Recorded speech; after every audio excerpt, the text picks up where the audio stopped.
లేదు నాకు. దానికి మీరు మీ మీడియా వల్లే నేను పైకి వచ్చాను. ట్రాఫిక్ ఇక్కడ ఎవరు ఇబ్బంది పెట్టకండి, ఆల్రెడీ చెప్పాను. ఇబ్బంది పెట్టకుండా ఉంటే నాకు ట్రాఫిక్ పోలీసులు సహకరించే అవకాశం చెప్పండి. ప్రతి ఒక్కరు కూడా ఇప్పుడు కూడా మనం రోడ్డు మీద ఉన్నాం, ఒకసారి సైడ్కి వెళ్దాం రండి, ట్రాఫిక్ ఇబ్బంది అవుతుంది, సైడ్కి వెళ్దాం. కాబట్టి ఇలానే ఉంటుంది, కానీ ఇక్కడ అందరికి పర్మిషన్ ఇచ్చి మీ ఒక్కరి దానికి ఆపారు. అవును, ఇవాళ అందరూ తిప్పుకున్నారు. అదిగోండి చూడండి, షూట్ చేయండి, అందరూ అమ్ముకుంటున్నారు. మా ఒక్క బండి ఆపారు. మీరు అడిగారు దేనికి మా బండి అని ఆపారని అడిగారు? అడిగితే ఇప్పుడు చెప్పారు కదా, మీరు చూస్తున్నారు కదా, సమాధానం చెప్తున్నారా మాకు? సమాధానం చెప్పారా మాకు? మీడియా కాబట్టి మీరు అడిగితే కొంచెం ఇంగ్లీష్లో మాట్లాడారు. ఇంగ్లీష్ నాకు రాదు, ఏం మాట్లాడారో నాకు తెలియదు, అర్థం కాలేదు. కానీ చెప్తున్నా మరి నేను ఇక్కడ పర్మిషన్ లేదు, ఇది ఇల్లీగల్ కాబట్టి ఇక్కడ అమ్మకూడదని వాళ్ళు చెప్తున్నారు. మరి అది కరెక్టే, నేను దానికి ఒప్పుకుంటాను. నేను అందుకే నా పబ్లిక్ నేను అదే చెప్తాను, నా కస్టమర్స్. మీరు ఏంటంటే మీ దగ్గరకు వచ్చే కస్టమర్స్ మీరే పార్కింగ్ చూపించాలని కూడా వాళ్ళు చెప్తున్నారు. అను పార్కింగ్ అంటే ఎక్కడ చూపిస్తాం నాన్న? నేను అదే చెప్తాను.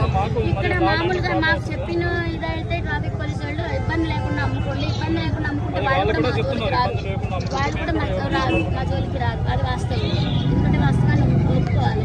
అది అటు పక్కన పెట్టుకోమని ఆల్రెడీ పబ్లిక్ కూడా నేను చెప్తున్నా, కస్టమర్స్ కూడా ఇబ్బంది అవ్వద్దు, మన వల్ల ఇంకొకటి సఫర్ అవ్వద్దని కూడా ప్రతి ఒక్కరికి చెప్తాను నేను. ప్లీజ్ దయచేసి నా ఉపాధి ఇదే, మీరు ఇంతమంది సపోర్ట్ చేస్తున్నారు, నాకు ఇంతమంది ఎంకరేజ్ ఉంది. కానీ అదే ఇదిగా నాకు పబ్లిక్ ఇష్యూ కాకుండా కూడా ఆర్డర్ ఏదో దాని ఇష్యూ కాకుండా కూడా దయచేసి మీరు ప్లీజ్ కోఆపరేట్ చేయండి నాకు, ప్లీజ్. అదే మీరు నాకు చేసే పెద్ద స్థాయి కోర్టులో స్టే ఇచ్చారు కాబట్టి మేము దాన్ని రిమూవ్ చేయలేకపోతున్నాం. వన్స్ కోర్టు నుంచి ఆర్డర్ వస్తే కోర్టు రిమూవ్ చేస్తాం. They are not paying any మన rent or nothing. This is not their own property. They are not paying any rent. Simply they are coming and doing business. Then who is the responsible for the road?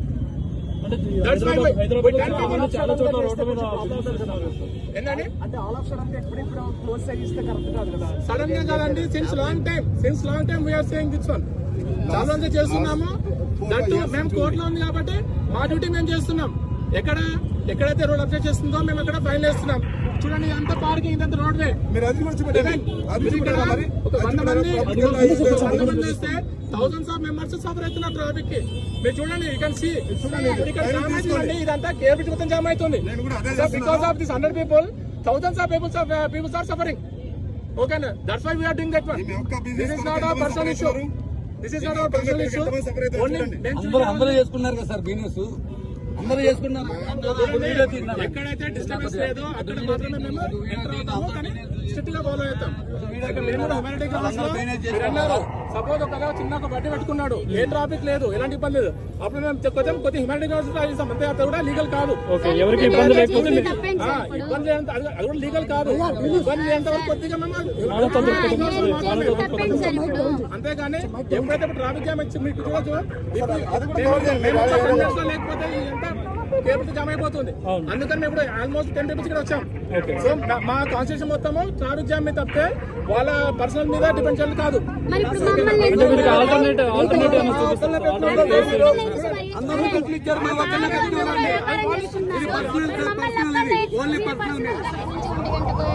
నుంచి ఇప్పటి వరకు మమ్మల్ని నమ్ముకొనివ్వట్లేదు, అందరూ business చేసుకుంటున్నారు, మమ్మల్ని ఎందుకు చేసుకునివ్వట్లేదు?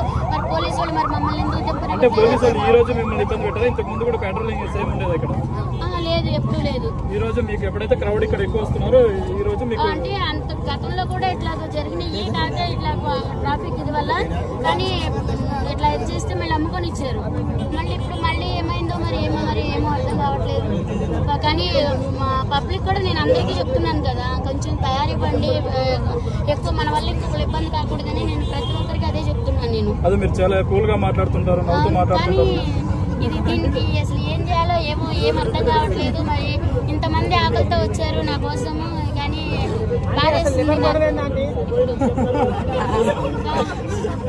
Van ఎక్కడ ఉంది? అసలు వ్యాన్ ఎందుకు ఆపనివ్వట్లేదు? వ్యాన్ ఎందుకు అసలు వచ్చింది నాన్న? ఇప్పుడు వచ్చి కూడా 12:40కి వచ్చింది. 12:40 కాడ నుంచి ఇప్పుడు 2 అవుతుంది. ఇప్పుడు వరకు దింపనివ్వట్లేదు, అమ్మనివ్వట్లేదు, అసలు వ్యానే ఆగనివ్వట్లేదు. మరి దింపే వాళ్ళందరూ దింపుకున్నారు, అమ్మే వాళ్ళందరూ నమ్ముకున్నారు. మమ్మల్ని ఎందుకు ఇలా చేస్తున్నారు మాకు వాళ్ళు అర్థం కావట్లేదు. పోలీసులు వచ్చి మీతో ఏమైనా మాట్లాడడం జరిగిందా? ఏమైనా నోటీసులు ఇచ్చారా? ఏంటి? ఏమి ఇవ్వలేదు, ఏమి చేయలేదు. జస్ట్ ఊరికే ఇక్కడ పెట్టొద్దని చెప్తున్నారు అంతే. అంటే వ్యాన్ ఆపడానికి వీల్లేదు, చెప్పడానికి వీల్లేదు అని చెప్పారు. మరి వ్యాన్ ఆపుకోకపోతే మా సామాగ్రి ఎలా దించుకోవాలి ఏంటి అనేది మీరు అడగలేదు? ఇప్పుడు నేను అడిగాను, సరే గమ్మున దింపుకోమన్నారు. మళ్ళీ ఇంతలో ఏమైపోయిందో మరి వ్యాన్ వేసుకెళ్ళిపోయారు. దింపుకోమన్నారని నేను అటు లోపలికి వెళ్ళాను, 2 సామాన్ దింపాము, మళ్ళీ వ్యాన్ వేసుకెళ్ళిపోయారు. పోలీసులు తీసుకెళ్లారా? ఎవరు తీసుకెళ్ళారు? పోలీసులే, ట్రాఫిక్ పోలీసు. మీ వ్యాన్ పోలీసులు తీసుకెళ్లారు? అదే ఇప్పుడు అక్కడ పెట్టారంట మూల మీద. ఎక్కడుందో పదండి వెళ్ళి వాళ్ళని అడుగుతాం. ఓకే రండి. చెప్పు. వస్తున్నాను. అంటే ఉన్న తోడమంటారు ఎందుకు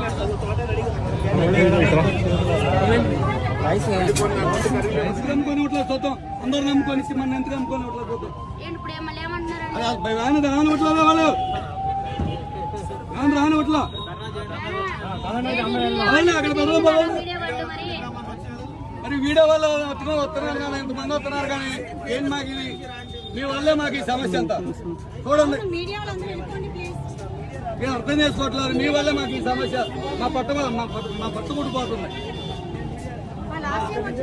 అర్థమైందా మీకు? మీ అందరూ రావడం వల్ల మొత్తం అందరూ ఇక్కడ నిలబడిపోయి మొత్తం ఏదో సినిమా జరుగుతున్నాడు చూస్తున్నారు. దానివల్ల అవును, ఇప్పుడు మీడియా రాక అసలు ఇక్కడ మీడియా అనేది రాకపోయి ఉంటే ఇంత పబ్లిసిటీ వచ్చేది కదా, ఇంతమంది జనాలు కూడా వచ్చేవాళ్ళు కాదు. ఇప్పుడు ఎక్కడెక్కడి నుంచి ఇక్కడికి వస్తున్నారు. ఇప్పుడు ఎక్కడెక్కడ వస్తున్నారు. ఇప్పుడు ఎలా ఉంటది మమ్మల్ని బతకనట్లే కదా సార్. ఇప్పుడు మీరు కూడా అర్థం చేసుకోవాలి కదా. క్రౌడ్ వస్తుంది, నేను కాదంటలా. మమ్మల్ని కూడా బతకనట్లే కదా. మేమేదో రోడ్డు మీద పట్టుపోసుకుని బతికేవాళ్ళు. ఇప్పుడు మమ్మల్ని మీరు చూస్తున్నారు కదా మీ కళ్ళ ముందలే. మరి దీనికి మేమేం చేయము? మా తప్పేమైనా ఉందా? మేమేం చేసింది? మేమేం తప్పు చేయలేదు కదా. అంటే మీ హోటల్ ఇంకా ఎస్టాబ్లిష్ చేయాల్సిన అవసరం ఉందని మీకు అనిపించి ఇంతమంది క్రౌడ్ వస్తున్నారు కదా, ఇంతమంది క్రౌడ్